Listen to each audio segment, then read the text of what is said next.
high fire clay, low fire clay, mid-range clay. What's the difference? Who cares? Well, you should really care about this. This is pretty important.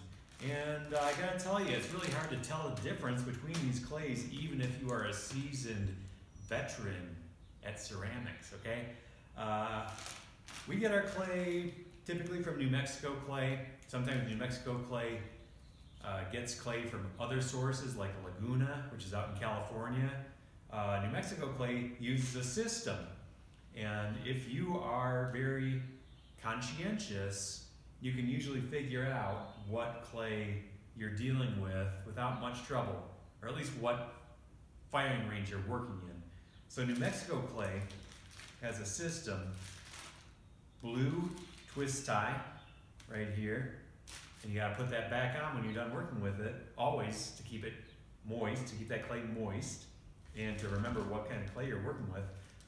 Low fire is blue, mid-range is white, high fire is red. Red hot, right? Blue is cold. That's how you remember. But you gotta make sure you put those back on your clay, because if you fire a low fire clay in a high fire kiln, look at this, an advanced ceramic artist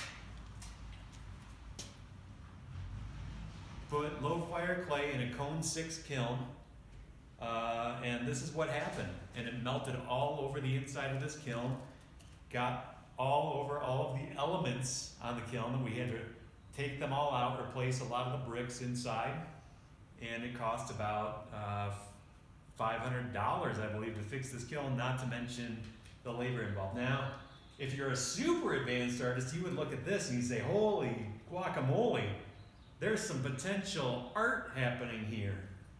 You guys are not that super advanced. Stick with whatever clay your instructor is assigning you.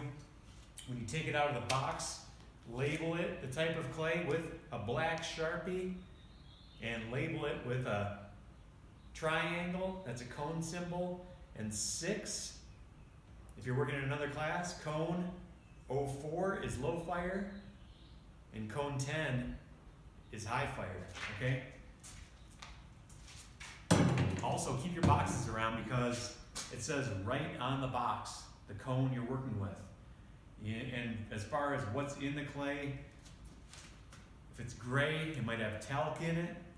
Probably gonna have talc. Talc oftentimes has asbestos contamination. You might have heard of asbestos before. It's the asbestos stuff on the planet for killing you, right? It's a great material, but you don't want to inhale it, so be real careful working with a gray clay. It might contain asbestos. Something to keep in mind. Lots of other info on clays. Go to your local clay distributor's website, look it up, call them up, tell them what you're working with, tell them what you want to do, and they will give you the clay that suits your needs the best. Or go dig it out of the mountainside and test it yourself if you're so inclined, but just don't mess around, because you might have some low fire clay that you found out in the wilderness. You fire it and it melts your whole kiln down and you're out of whole kiln. So be careful with that. Fire it inside of a piece of cone 10 bisqueware if you find something out in nature that you want to test, all right? Okay, let's have some fun.